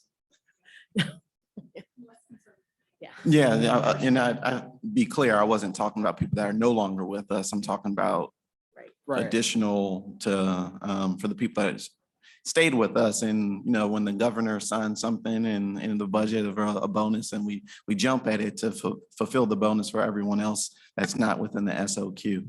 But I'm going to trust you. I'm going to trust you on this on the salary study, because I know that's been in the works, and listening to what you say as well. But sometimes just because something's complicated doesn't mean we shouldn't do something to correct That's the issue. right. That's absolutely correct. Okay, Dr. Kraft, you had a question? Yeah, I just had a question about something that isn't on here about contracts. And I was looking at last year's budget. This has to do with fine arts, and last year's budget showed that we ended our contract with the Richmond Ballet that was coming in. But I know that we have Charlottesville Ballet coming in to work with our students. And I'm wondering if we have a contract with Charlottesville Ballet Right. now, or And they will will- we have that going forward? Right, we do. That's been working really well. And I don't know what the cost, I don't know why my initial was there was no cost, but I'm pretty sure there is a cost. But I do know, based on our conversation last year, which was my first budget, that what the fee for Charlottesville was way significantly, substantially less than what the Richmond Ballet was charging us. And we actually we actually get to do more with the Charlottesville Ballet Program. So it's still in the budget. We still are, yeah, still in the budget. This budget change sheet is just things that we are making changes to.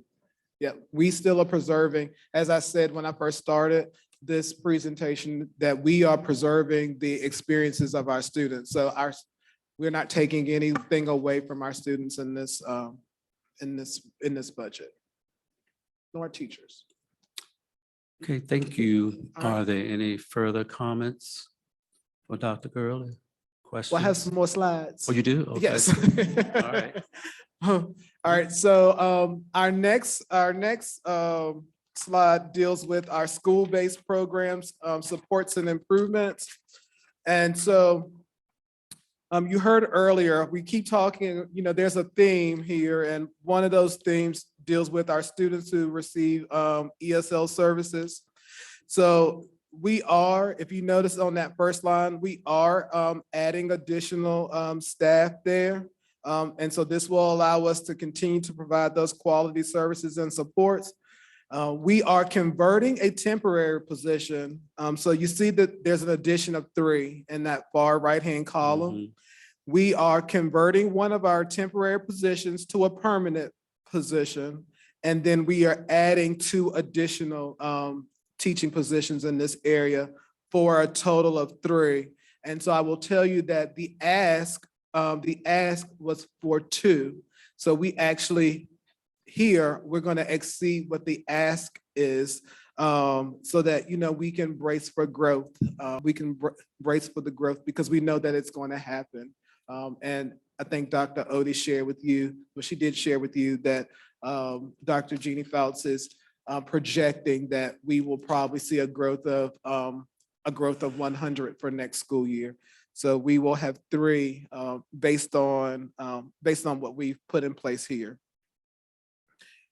I'm going to move down to the next one where you see data and digital learning specialists.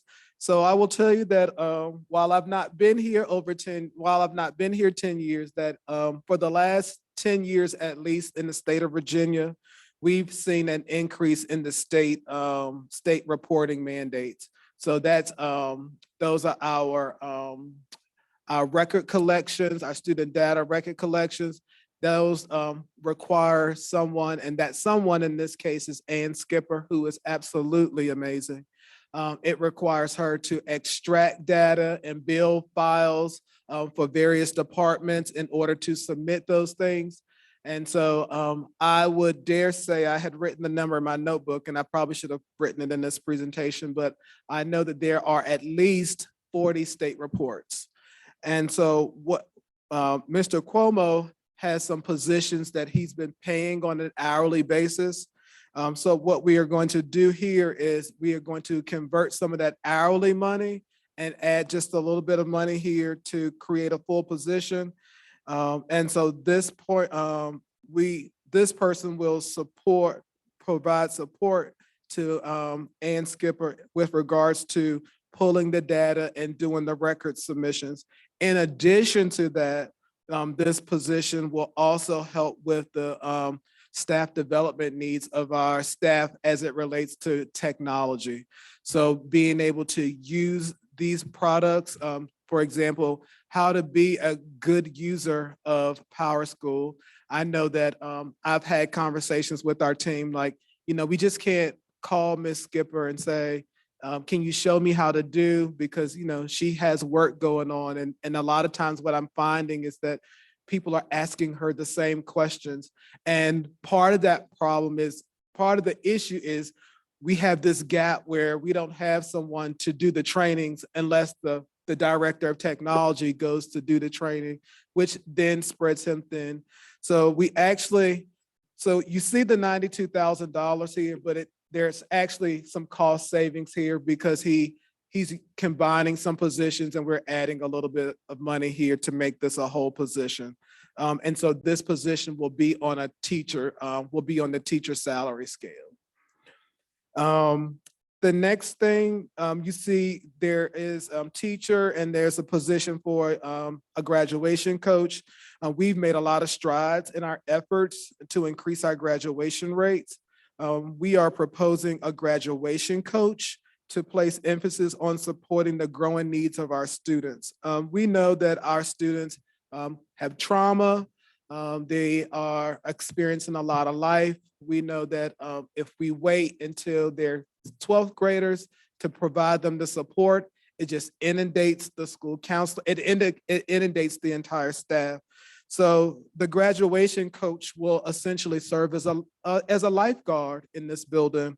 They will work with our students. They will work in collaboration with our testing coordinator so that we will identify those students who are deficient in their verified credits. That's the students who need SOLs, identify students who need standard credits so they can be the liaison between the school counseling office, helping students be in the liaison with the walk program, helping to get students where they need to be, checking in with students in terms of absenteeism. And I think that, as we've talked about this, that for me and what I've seen in previous experiences, this takes a little bit of the load off of the school counselor because the school counselor doesn't have to focus on students who are in tier 3, who are in crisis, who are barely trying to get to the finish line. And so I know you all have heard me say that the most important day in a student life is not graduation, it's the day after graduation. So this role will also help with some of that workforce development that many of the students that we're talking about in this bubble are not always college bound, but we don't always have the mechanisms in place for those students to be successful because we do place so much emphasis on college readiness. So this position can also work with like our CTE specialists with helping students to develop and fine tune their career and academic plan so that they're successful, because I don't want us to just have a high graduation rate, but then we don't have students who are employable. And so this person can help in that area, connecting students with businesses and just making sure that they're life ready. Dr. Gurley, can I ask why not add another school counselor and reduce caseloads? That question came up with the team. And I think that, I think school counselors, I've talked with some school counselors and they, I had a conversation with a school counselor that said, could we just pull all of our EL students who are receiving EL services, could you pull all of them off our caseloads and give them to one person? I think we are appropriately staffed in terms of school counselors.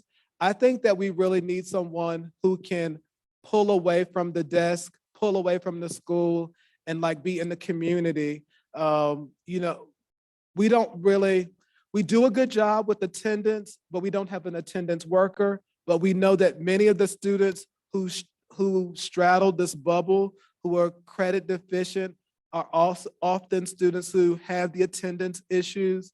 So, I mean, this graduation coach is really the everything. So they are, in some aspects, they are a school counselor on a given day. I guess my concern is conversations that we've had previously about silos and ensuring that, we've talked about just within this building, we've got a problem, of teachers only teaching one type of student and not having any ownership, or in some cases expressing that they're fearful of engaging with, some of the students that you're describing. And so, I've got some reservations about, creating a separate caseload that is, specifically comprised of students that, I think that's a meet legit. certain characteristics. No, I believe that's a legitimate fear.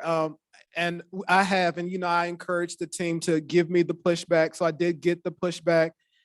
The student still belongs to the school counselor. This person just gets to relieve a little bit of that stress of like, the school counselor doesn't have to devote 120% and not be able to equitably divide themselves among the students on their caseload. I mean, I definitely think it's a 12 and a dozen situation. It's kind of the same thing. And And at heart, I mean, as we talk about like what's the credentials, I mean, ultimately a school counselor probably would make a really good graduation coach. I know in my previous experience, the graduation coach was a former school counselor. To some degree, they are the school counseling. I mean, we could create another school counselor and tell them to do the exact same, to tell them and ask them to do the exact same thing. It's just, this gives the person just a little bit more flexibility without having to have the load of having an entire caseload. I mean, they won't have, I mean, they will prioritize students, so prioritize seniors and juniors, and then, you know, fewer sophomores and freshmen. But, you know, I also implore them to, you know, take on a lot of freshmen and not wait until we get too late. So I just think we have a little bit of cleaning up, and I think the pandemic exposed a little bit of that. But they are all of our students. And I mean, I think it's a great debate that why not another counselor? And I just think this position gives us just a little bit, gives the school a little bit more flexibility in terms of meeting the needs of students. So you're just not pigeonholed to the school, the responsibilities of the school counseling. I think that's ultimately what happens. It relieves them of a little bit of that school counseling responsibilities and gives them the flexibility to be in the community, pull the student, work closely with Ms. Burke and ensure the students have the verified credits and, you know, connect with the walk, all things the school counselor would be doing, but just a little bit more flexibility to do it. But I'm open, you know, if as a board you say, I don't think we can support it and we do another school counselor, I think they'll be, you know, they'll be ecstatic. We still will need someone to do this type of work. I also saw that you have the position reporting to you and not Mr. Pitt. Oh, no, it reports to Mr. Pitt. Okay. That might have been, yeah, no, it reports to Mr. Pitt. Or am I looking at the wrong one? It may have Yeah. been missed. Yeah, we were working on it together. It's so- fair. You've got a few things, but I Yeah. was curious if that was intentional. No, but that it makes reports sense. to it reports to the principal, even though I will be doing a lot of checking in because it's really important to me. Yeah. It does not report to me. I'll fix that. I don't need a. Okay.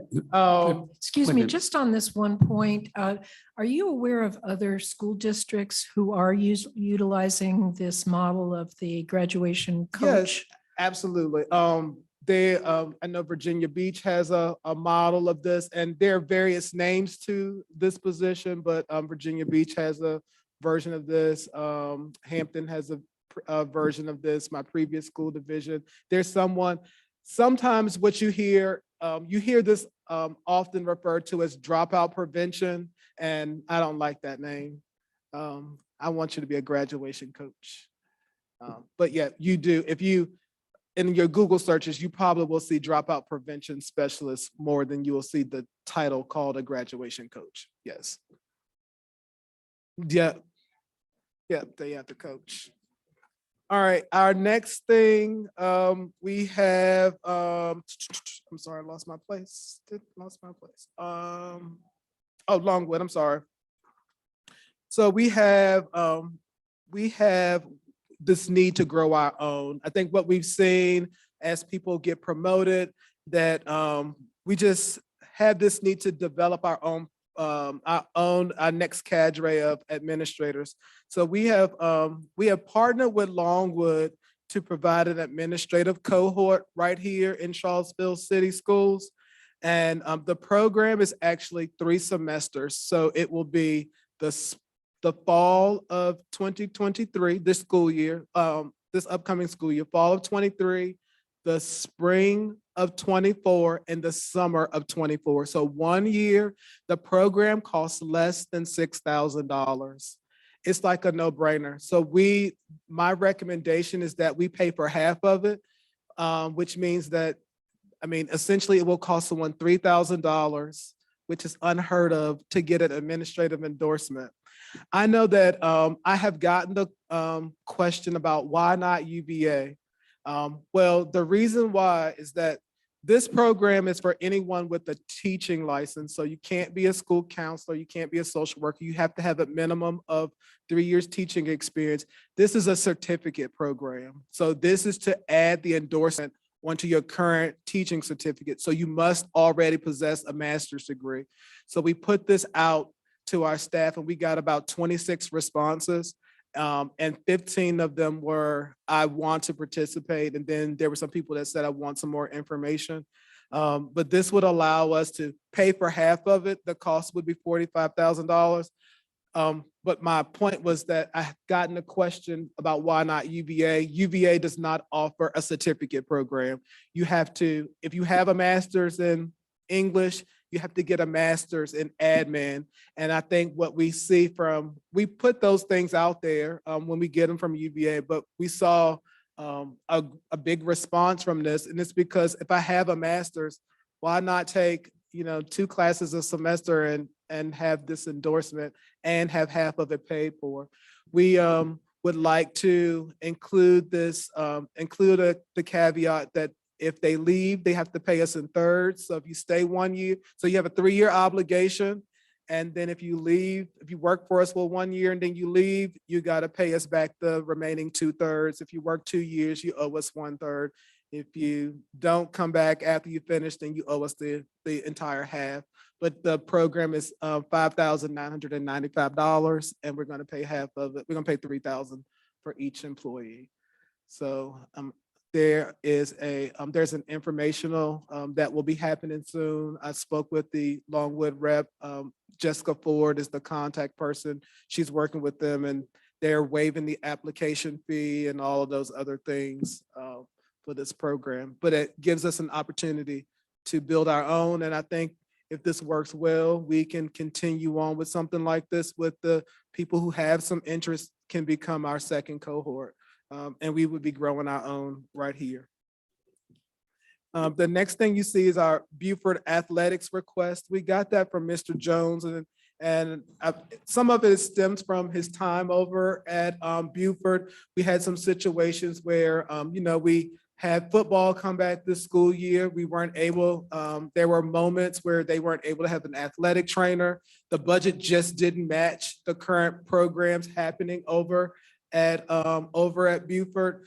So that request was made, and this just allows them to ensure that they have what they need to provide our students with safe and productive athletic programs. And then the last thing you see is the Teacher of the Year. This was our inaugural year with our Teacher of the Year program. It looked really good when I watched it online. But we have included a budget here so that we can continue to do that. And I think we can't say enough that we are still doing the Golden Apple. This just allows us to be competitive with the rest of the state to participate in the Teacher of the Year program. And then we have some reductions. And so unfortunately, we have had some positions that we have been unable to fill this school year. And so when that happens, we have vacancy savings. So you can see there that there is a vacancy, there's a vacancy savings of $818,000 there. The next line, the STAR program, we had monies allocated for the STAR position over at Walker and Beaufort, and that's our structured autism program. We had funds allocated there, but those positions were not filled the entire year. And what we found is the programs work successfully. They're not, the caseloads aren't high. The finance team has met several times with the special education department, have met with the ladies, and the program is working successfully. So we're just going to reduce the allocations for those positions, but it doesn't take anything away from the experiences of the students in those programs. And then lastly, we had the teachers, it's the Teachers of Tomorrow program, which is facilitated by Virginia State. The program did happen this school year. It just had a different funding. We found that it had a different funding source So we're just eliminating the half of a position that was dedicated for that. And that's what you see reflected there. And we are still in conversation with Virginia State University to see how we can continue, or if we will continue, that Teachers for Tomorrow program. And then lastly, the revenues at the bottom. As you can see, the state funding is increasing. So this is an increase, Dr. Kraft. It's increasing by $2.5 million there. And then we are ending our dependency on our federal assistance. So so that's, you see that $1.9 million, and we will continue to use our gain sharing and capital improvement funds in order to work collaboratively with the city and spend the funds down. And then lastly, our request is $4 million from the city. And this is in line with our formula allocation that we use yearly. Any questions about the school-based programs, reductions in revenues? I will start with Ms. McKeever if she has any questions. Thank you so much, Dr. Gurley. So the questions that I have, I also agree with Ms. Dooley related to the graduation coach. Like, I think that's I'm looking at the kind of in my head where all of the positions are in the high school. And so many are focused on getting kids to graduation. And I do wonder, like, and I think the stress of being a school counselor could be that you have such a dramatic caseload that you can't meet the needs of all the kids on your caseload. And you're saying, of course, the caseload is reasonable, but it may allow all of our school counselors to better serve in this role as half graduation coach, half school counselor. I'm not sure. I respect your expertise in this. I just, again, I worry about so many positions having this focus and what Ms. Dooley said about silos. So I also had the same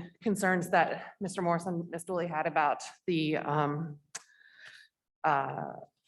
contract result, the step increase, the step correction. So other than that, I appreciate all of this work. I think 4 million I know I was part of the Blue Ribbon Commission. I'm very well aware of the findings of that.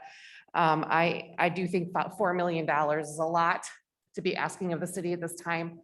But I do think that this is an incredibly limited budget that you have made this ask of, and it's all going to salaries and meeting, and frankly, supporting our community with increased salaries for our staff and teachers. So it's really hard to argue against it. And I appreciate that and really appreciate the focus on supporting our staff. So, and which of course supports our students and of course not cutting any of the students' experiences. So excellent work.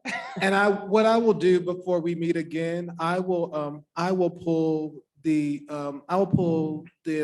administrative staff here. So maybe Mr. Pitt and all of the school counselors to have a conversation, because most certainly if out of that conversation, they're like, we need another school counselor, then that can most certainly be the ask. If they, I'm glad you threw that out there because I hadn't thought about there. If it's half school counselor, half graduation coach, I can kind of put that ball in their court. We had a conversation about the graduation coach, but I mean, that's definitely not an end all be all. I would be interested to hear what they have to say as well. Thank you. Ms. Dooley? Mr. Morris? Ms. Mussenberger? I have a few questions. The first one was about the technology position. Yes. I know you said it was helping support the state reports, but will that position also do reports for us? You remember when we were looking at like testing data or map data, and we were trying to talk about like how to follow a certain cohort, and so we can actually extract the data before like they go to high school. So will this position do that type of work too? Well, we actually, interestingly enough, we had a conversation about that at our last meeting about we do have this need. We have Ms. Swift who, technically she's a department of one, but it's assessment and accountability. And so there's a little bit of overlap between what should be happening in her department and then what happens with the state reporting and with the state reporting and being able to pull reports and being able to give. So I think we definitely have a vision of what we would like to work towards. And I think we can be innovative in like really what this looks like inside of Charlottesville City Schools. And that was just our last conversation we had this week. So I think we all are thinking the same way. We identify that there is a need. And so this position can definitely fill a lot of the gaps plural, because we know that Miss Ann Skipper. We know that Miss Skipper, she's just a team of, in a sense, she's a team of one, but she's doing a lot of this on her own, and she does it on her own time, and we got to get her some help. I think this is a way to kind of meet the needs of a couple different gaps here. Yeah. And then the other question is about the graduation coach position or the counselor position. It would be helpful to see like what the current caseloads are. And then for the graduating students, what are the outcomes for the students? Because I know we talk about a lot about how we're college focused. And if you're not on a college path, the outcomes, you don't have this, that there's some discrepancy between like the outcomes depending on the path. So maybe it would help to see like, where do our students go after graduation and how those numbers break down. Okay. And that was it. Thank you. Dr. Kraft? Well, I really like this budget, and I appreciate the thought that's gone into it. I like learning about people like Ann Skipper, who we don't get to meet, we don't get to know who is this person doing this outstanding work there, and to know that, she could use some help. And so, overall, I feel like I'm grateful that we get to keep all of our mental health counselors, keep all those services in place. I was really worried about that, but, I feel really good about that. And, this budget should be met in a very positive way by our city council. I think where we're going with this and what we're asking of them is very reasonable this year. So I feel fortunate in where we find ourselves. And I really do appreciate all the work that's gone into getting us to this point. So thank you. Thank you. Ms. Torres? Thank you. So just a quick question and a comment about the English second language positions, the 3 FTEs. So one is the temporary that's listed right now but not filled. Is that correct? That's correct. So we're going to, with your blessing and the city's blessings with money, we will take and we will make that position a permanent position. So that they knew that position that's posted would be temporary, would end at the end of the school year. So we'll make that position so that it continues on. And then we are requesting the additional 2. So it's actually one additional position beyond what Dr. Fouts is currently asking for. So and then based on the earlier presentation and the numbers and the anticipated 100 more students coming in, do we feel confident that 3 is enough? That we shouldn't have more support? I mean, when you're looking at the big picture and especially the number of students who are coming into CHS, and then we can roll that right into your graduation coach. You know, I mean, there's so many needs. So I've got concerns, you know, and I think we're doing a great job, but I'm sure people were a little conservative and hesitant to even ask for two. Well, no, I mean, I think people, they're not afraid to ask here.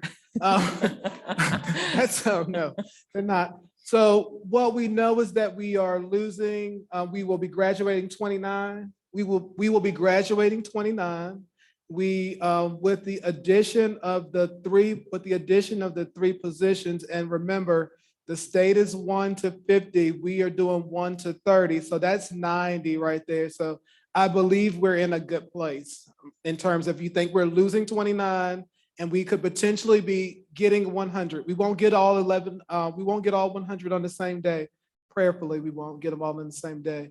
But the 3 additional definitely will give us the support. And we had a conversation with the principals today just to, Ms. Powell did an enrollment. She did an enrollment projection with us at the principals meeting today, just looking at what the trends may be. And we just have to make sure that we're working very closely with the IRC so we have a heads up with regards to who are the students that we're getting, where are those students going? And we know that we have some housing, some new housing things that will be popping up that will be supporting our students. So we just need to make sure that we're working with the city to know where students are going, working with IRC. And I think the 3 is definitely is the right move, because remember, we're going to be starting with 3, but not starting with 100. So that will allow us to monitor as we grow. Okay, thank you. And then if I may, and I know I sent a question earlier about supports for some students at K-Tech. Yes. So along those lines, there is, and I don't remember the exact number, but some of the students who attend K-Tech are also English as a second language, or are immigrant students who are there.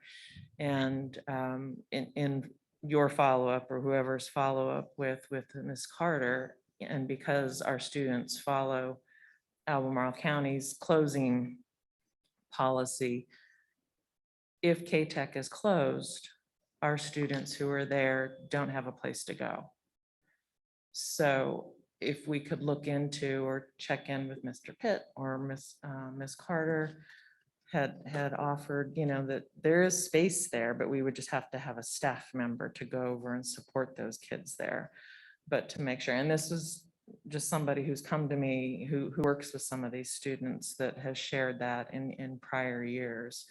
So if we can look at whether there's a space here, if K-Tech is closed, that these students know that they have to report to and do some work, and or it sounded like there's an opportunity if we had a staff member that could go over and support them there in that space. So I just, before I forgot about that, I wanted to put that on your radar, please.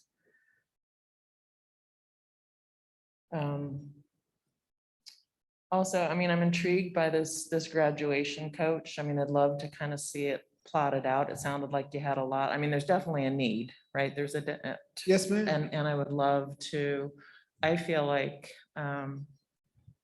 every student, but maybe some students need it more than others, should be have a different type of relationship and contact with somebody who's really watching them from the time they get to Buford, and to be able to track them up, but to not wait till 11th and 12th grade, but to really, and whether that's realigning or allocating the number among counselors so that they can really follow them from the time they step foot in the high school and support them, because I think a lot of them get lost and are off people's radars until you are at those last 2 years, and there's just a lot to recoup at that point.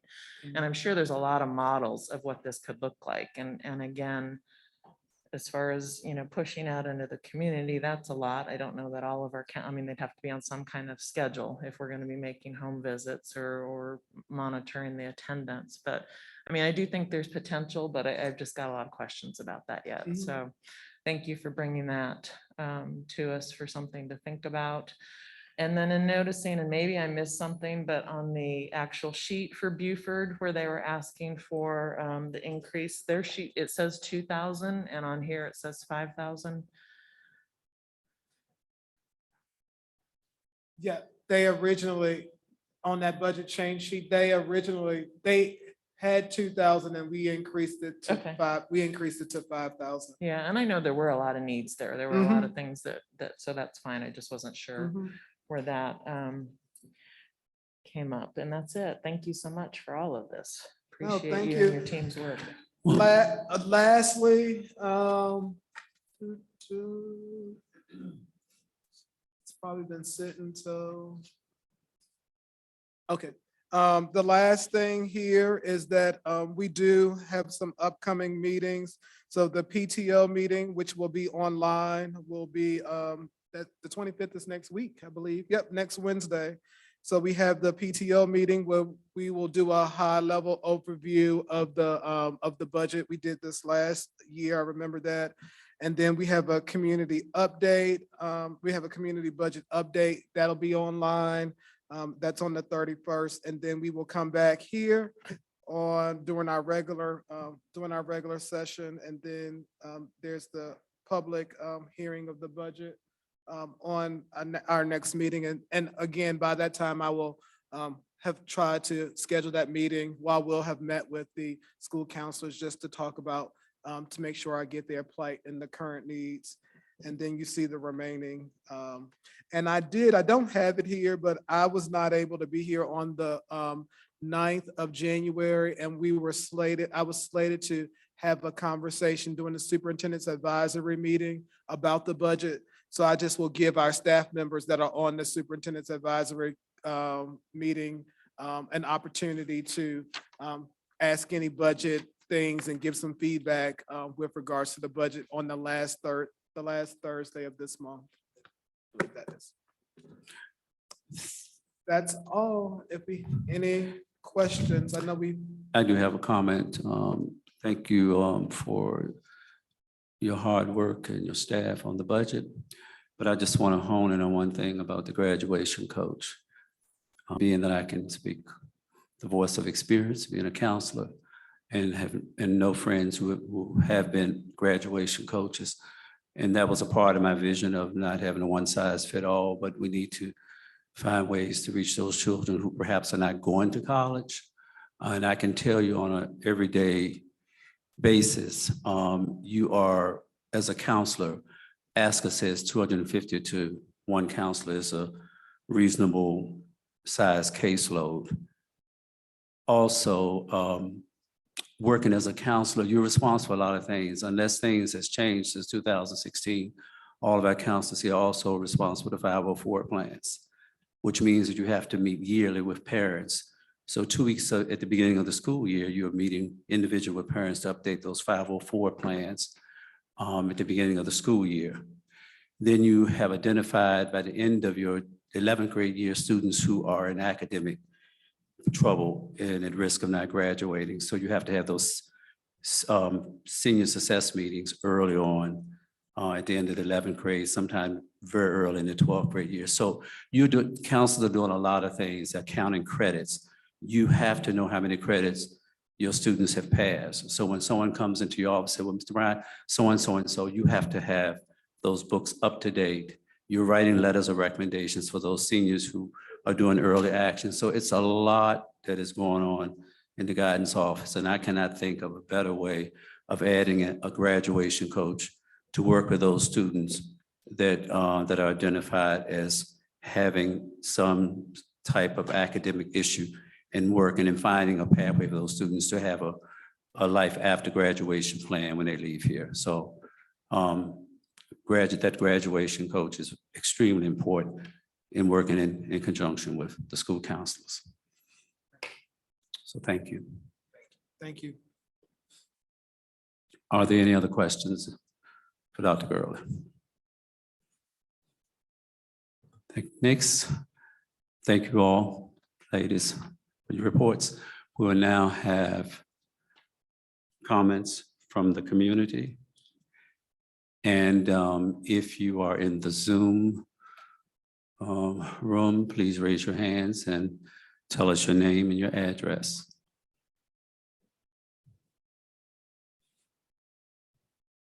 Ms. Como, do we have anybody in the room?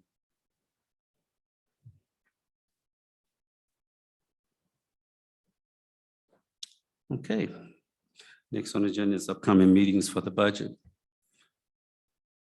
On February 2nd, we will have a school board meeting at 5 o'clock here in the Media Center. February the 8th, the Charlottesville City School Board and the Charlottesville City Council will have a joint budget work session, 5 o'clock at K-Tech in the auditorium. February 16th, we will have another school board budget work session here at 5 o'clock in the Media Center, CHS. February 23rd, there will be a city school board budget approval meeting at 5 p.m. here in the Media Center at Charlottesville High School. If there's no further questions, concerns, or business, this meeting is adjourned and we'll move forward into our closed session.